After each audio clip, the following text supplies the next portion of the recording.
Today, we delve into the rich tapestry of automotive history with Studebaker, a company that not only witnessed the evolution of transportation, but actively shaped it. From its humble beginnings to becoming an icon in the American automotive landscape, this is the untold story of Studebaker. In 1852, the Studebaker brothers Henry and Clem laid the foundation for what would become an automotive legend.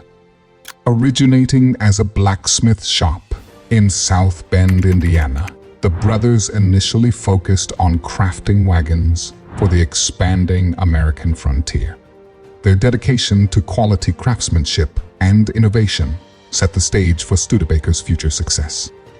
As the 19th century rolled into the 20th, Studebaker, under the leadership of the Studebaker family, and also Albert Erskine, who joined Studebaker as treasurer in 1911 and assumed its presidency in 1915, seamlessly transitioned from wagon manufacturing to automobiles. Under Erskine, the company cut prices and boosted sales. By the 1920s, they had firmly established themselves as one of the big four American automakers, alongside Ford, General Motors, and Chrysler. During this pivotal era, Studebaker introduced one of its early gems, the Studebaker Big Six. Unveiled in the mid-1910s, the Big Six was a groundbreaking model featuring a powerful six-cylinder engine. Its robust performance and sleek design marked Studebaker's first steps into the competitive automotive market. The Studebaker Big Six was a triumph of engineering, equipped with a 354 cubic inch inline-six engine. This powerhouse delivered an impressive 60 horsepower, setting a high standard for performance in its class. The Big Six quickly became a favorite among drivers seeking a balance of power and style. As the 1920s roared on, Studebaker's prowess grew, and they continued to adapt to the ever-changing industry. The Studebaker President, introduced in the late 1920s, emerged as the company's flagship model, symbolizing luxury and sophistication. With its distinctive radiator design and lavish interiors, the President solidified Studebaker's reputation for elegance on wheels. Underneath its sleek exterior, the Studebaker President featured advanced engineering, including an 8-cylinder engine. The engine's refined performance and smooth operation made the President a symbol of prestige on American roads. In the late 1920s, the company acquired luxury automaker Pierce Arrow and launched the affordably priced but short-lived Erskine and Rockney lines.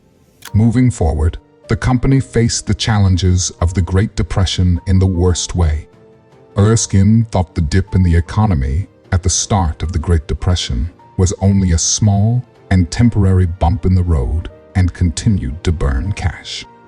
As the sales numbers plummeted from 218,000 units sold in 1928 to just 12,000 in 1933, the company inevitably went bankrupt on March 18, 1933. As a result of this, Erskine resigned from his position and tragically took his own life later that same year because of personal debt and health problems. Despite of this, resilience and innovation were ingrained in Studebaker's DNA, and with new management, the company got back on track. They dropped the Rockney brand in July 1933 and also sold Pierce Arrow, among other consolidation moves. In January 1935, the new Studebaker Corporation was incorporated. The French-born industrial designer Raymond Louis began working for Studebaker in the late 1930s. There, he created iconic and popular models, including the bullet-nosed 1953 Starliner and Starlight coupes, and the 1963 Avanti sports coupe. During World War II, Studebaker manufactured a variety of different military trucks, such as the 6x6 US 662 cargo truck and lightweight tracked vehicles called Weasels. They were also involved in the production of aircraft engines. In the aftermath of World War II, Studebaker made a triumphant return to civilian car production with the Studebaker Champion. Launched in the late 1940s, the Champion was a compact yet stylish model that resonated with a recovering America. Its innovative design and fuel efficiency made it a standout choice during a period of economic recovery. The Studebaker Champion featured a robust inline-six engine, providing reliable performance while prioritizing fuel efficiency. Its sleek and aerodynamic design set it apart in a market hungry for innovation. As the 1950s rolled in, Studebaker unleashed the Studebaker Hawk, a sleek and sporty coupe that captured the essence of post-war optimism. Introduced in the early 50s, the Hawk was a design marvel blending aerodynamics with a touch of muscle car flair. Beneath its stylish exterior, the Studebaker Hawk packed a punch with V8 engines, setting it apart as a performance-oriented model. Drivers seeking both style and speed found a true companion in the Hawk. Building on the success of the Hawk, Studebaker introduced the Golden Hawk. This variation, launched in the mid-1950s, featured a supercharged V8 engine that propelled it to be one of the fastest production cars of its time. The supercharged Golden Hawk boasted a potent 289 cubic inch V8 engine, delivering an impressive 275 horsepower. With its distinctive fins and powerful performance, the Golden Hawk became an emblem of Studebaker's commitment to pushing automotive boundaries. As the 60s approached, Studebaker continued its legacy of innovation with the introduction of the Studebaker Lark. This compact car, launched in the late 50s, was a response to the growing demand for smaller, more fuel-efficient vehicles.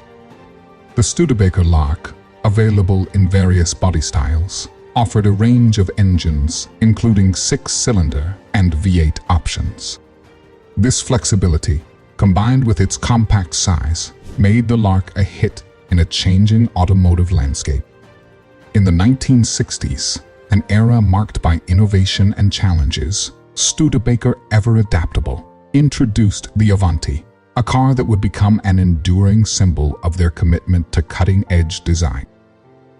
Launched in 1962, the Studebaker Avanti was a departure from traditional car aesthetics. Its sleek, almost futuristic design, penned as mentioned by the legendary Raymond Louis, turned heads and garnered attention. Under the hood, the Avanti featured powerful engine options, including a supercharged V8, reinforcing Studebaker's dedication to performance. As the Avanti sought to redefine Studebaker's image, the Gran Turismo Hawk continued the legacy of sportiness. Introduced in the early 60s, the GT Hawk blended elegance with performance, catering to drivers who desired both style and speed.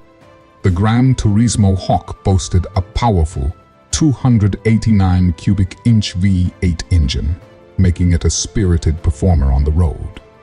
Its distinctive design and spirited performance kept the Studebaker flag flying high. In 1964, Studebaker introduced the Daytona, a model that aimed to capture the essence of American muscle cars.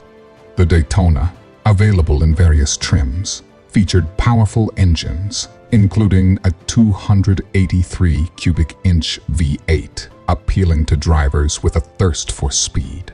The Studebaker Daytona, with its aggressive stance and high-performance capabilities, demonstrated the company's determination to stay relevant in an ever-evolving market.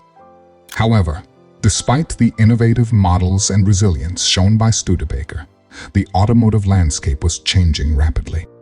Economic challenges, shifting consumer preferences, and increased competition took a toll on the company's viability.